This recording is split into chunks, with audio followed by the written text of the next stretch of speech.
Hey y'all, we're coming to you today from Robertsdale, Alabama. Roll through life. Every day is a new beginning. Shine your light. It's a day and the world is waiting. Move along to the song, singing in your soul. Feel the beat, clap your hands, let's take control. All you need, all you want, are you ready to find your way? 'Cause every day is a new day. And we're staying at the Wilderness RV. I guess they call it a resort, but it's an RV park. It is Passport America and RPI. Now, while I'm a big proponent of Passport America because we do use that a lot, I am kind of curious to learn a little bit about Coast to Coast and RPI and see what they have to offer. But we did speak to a couple here that had some great things to say about Thousand Trails. So we're going to talk to Thousand Trails and see if that might be something that might work for us. You know, you never know until you give it a go. Right now I am up at the laundry room. We have a nice facility here. It's got 2 washers, 2 dryers. You can hear them going.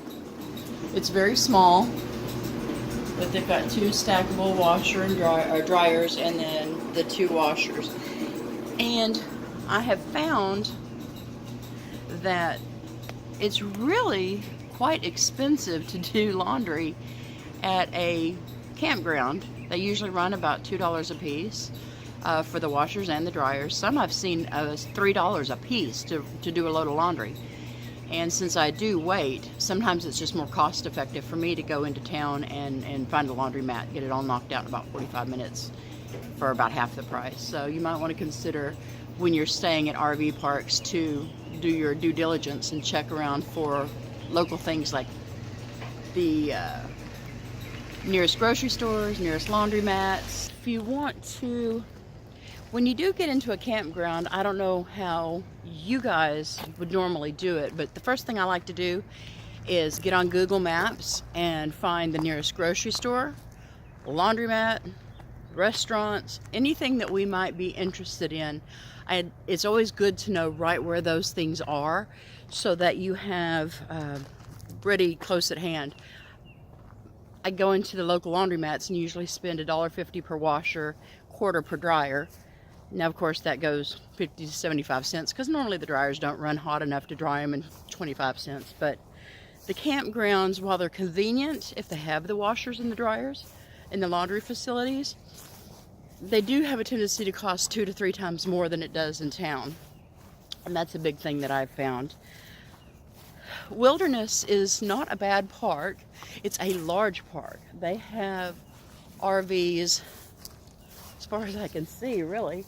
But it's laid out in such a way that it's not, you're not right on top of each other. There's pretty good space in between campers. There's, you can see behind me here, there are probably about 15 to 20 feet of free space. So it may be considered a little tight for some, but it meets our needs. We're not real big on amenities. If you've watched any of my videos, you know the biggest amenity that we can have is a fishing pond. But I guess I need to correct that and say a fishing pond with fish in it that Ken can catch. The park here has 2 little ponds, and that was a really nice surprise. There is quite a bit of open area and wilderness here. So these are the fishing ponds where you can fish, catch and release. And this is one of the 2. And of course Ken's been down here 2 or 3 times and he's yet to catch anything. So he swears there's no fish in these ponds, but I'm willing to bet if I come in through a hook, I might catch something.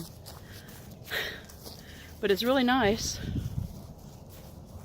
And you can see the campers up there on the ridge. It's very quiet, very peaceful down here. The dumpsters are way over by the entrance station. That's a kind of a negative for me, that you have to go quite so far to dump your trash, but it is what it is.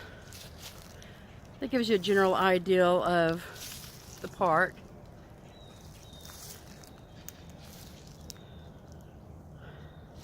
So we were heading to Mobile, Alabama.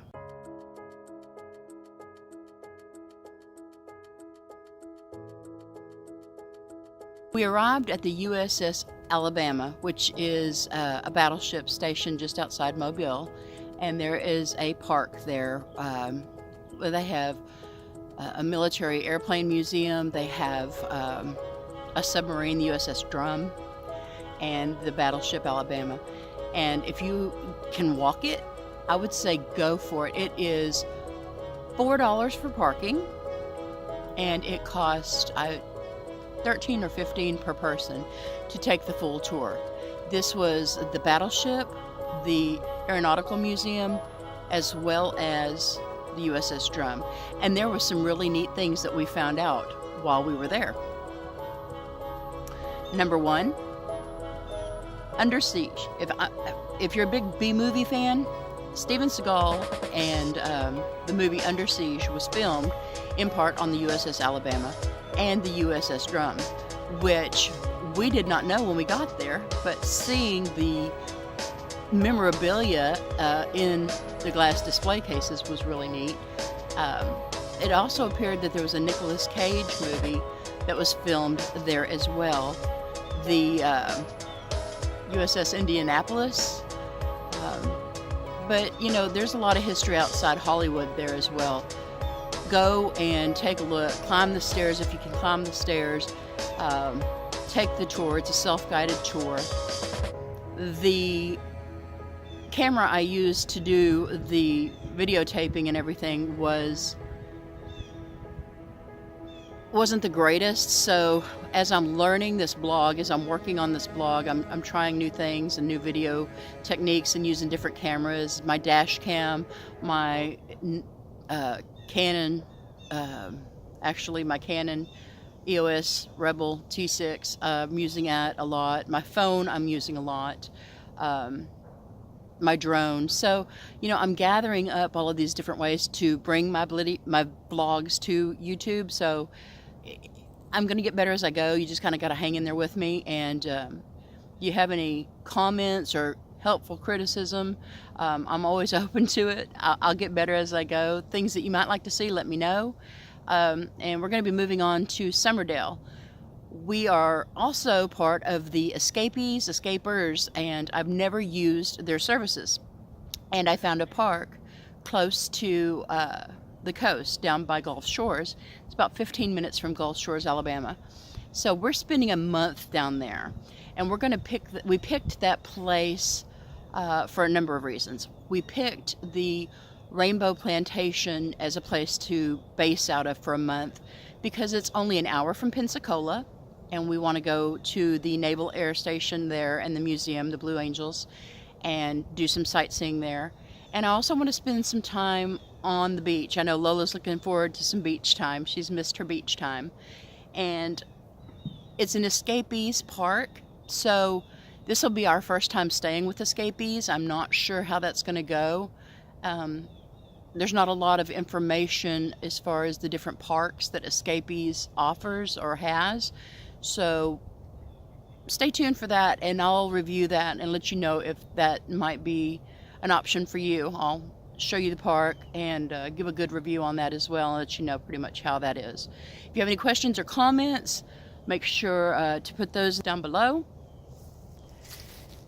If you find this channel helpful or entertaining, or you want to continue to follow us, make sure you like and subscribe, and you'll get notifications the next time I upload.